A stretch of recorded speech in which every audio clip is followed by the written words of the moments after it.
Lilo for Abuelo and Abuela Bocaditos on Puerto Rico. Traditions, history, and culture. For my abuelo and abuela, remembering their colorful and joyful Boricua cultural traditions. In the middle of the Caribbean Sea lies Puerto Rico, the land of my ancestors in a tiny island, the Tainos, called Boriken. The Tainos are the original people of Puerto Rico, and they were from a subgroup of the Arawakan Indians, a group of Native Americans in northeastern South America. These gentle and peaceful people happily lived in harmony in the midst of the island's beautiful and tropical greenery, hunting and fishing from dugout canoes, and growing crops of yucca, sweet potatoes, and garlic. Columbus encountered the Tainos on November 19, 1493. I once visited Abuela on my first trip in Puerto Rico, when I was still a child of no more than 8 years of age. I got to watch her prepare the morning coffee. It was all a new and fascinating process for me. The traditional Puerto Rican approach for preparing coffee does not require electricity. Instead of a coffee maker, the colador, an apparatus with a triangle-shaped sock and a wooden handle, is utilized. This device works quite well to get the café con leche done. One of my abuelos was a cañero, a hard-working cane cutter from Yabucoa. This was where he worked for many long years, before he immigrated to the United States.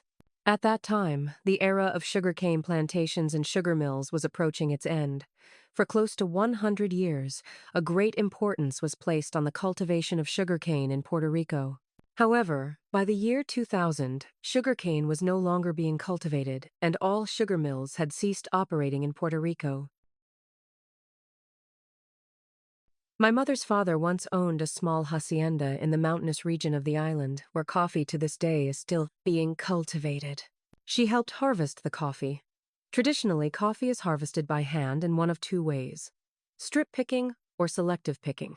Trees are harvested entirely at one time, stripping all the beans off the branches, ripe as well as unripe cherries. Puerto Ricans were first introduced to coffee by the Spanish. By the late 19th century, Puerto Rico had become the world's 7th largest producer of coffee.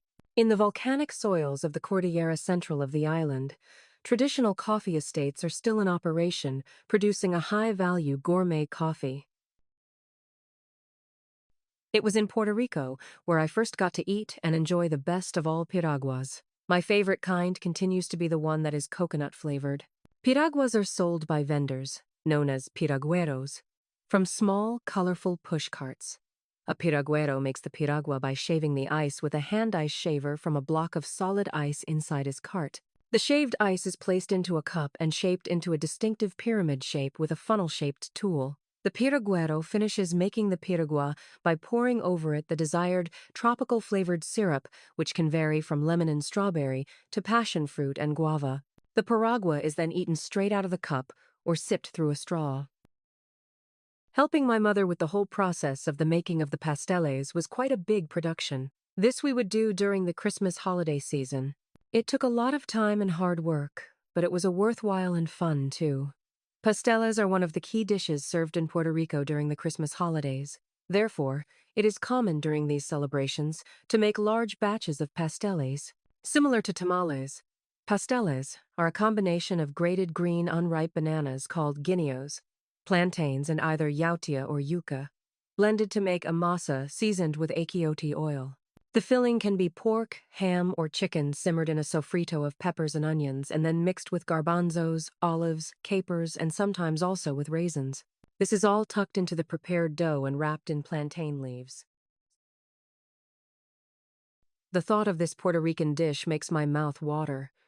Without the lechon, a celebration meal is not complete. Instead of a whole pig, my mother would prepare a pernil, a slow-roasted marinated pork leg or pork shoulder. This was served with a side arroz con gandules. Whole roasted pig or lechon is an icon of Puerto Rican cuisine. Puerto Rican people love it so much that they have written numerous songs about it. No festivity, celebration, or gathering is complete without the most popular and dish of choice, el lechon.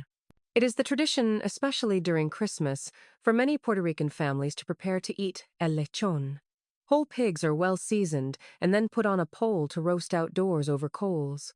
Herb and spice marinated pork is slowly roasted until tender and falls off the bone, and made delicious with an amazing crisp and crackling skin. I listen to bomba and plena, the rich and vibrant percussive expressions from our African roots, especially during the Christmas holidays. It sets the tone for this season. My spirit is lifted as I too begin to move and dance to its happy rhythms and beats. Bomba and plena is a spontaneous expression of improvised song and dance, which traces its roots to the early 20th century. Traditionally, social activities had always been celebrated on Saturdays and Sundays in Puerto Rico, as people gathered to dance and sing outside under the bright light of the luna lena or luna plena. The full moon, bomba and plena arose. The bomba and plena receives its musical influence from Puerto Rico's African traditions. All songs and dances in bomba and plena are improvised. The bomba dance is composed of an array of dances and songs, with no specific choreographic characteristics. The plena, the vocal part, is performed by a soloist and a choir. Usually there are no more than 2 voices in the choir. The soloist, improvising, begins to sing, and the choir answers back. To this day, bomba and plena are still thriving in Puerto Rico. Without the gift of an aguinaldo, Christmas for a Puerto Rican would not ever be complete. Many Puerto Ricans like me who live in the United States have continued to practice this tradition.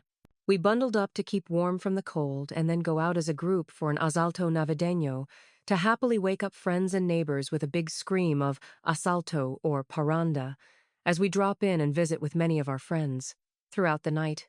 In Puerto Rico, the aguinaldo is a musical gift offered during the Christmas season and is a tradition inherited from the island's Spanish colonizers. As a musical gift, aguinaldos are mostly played by parranderos or trullas during the Christmas holidays. A parranda or trulla is the Boricua version of a Christmas carol.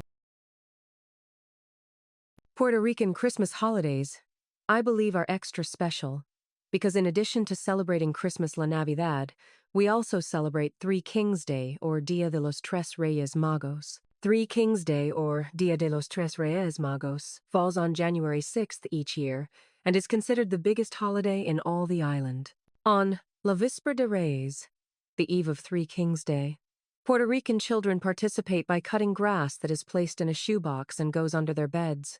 The children are asked to write a wish list, which is then placed on top of the box of grass. It is Los Reyes Magos, instead of Santa, who will visit children's homes on the night of January 5th, La Víspera de Reyes, or the eve of Three Kings Day, to bring them presents. We hope that you have enjoyed this presentation. A book regarding this information is available for your purchase on Amazon. Thank you, and best wishes.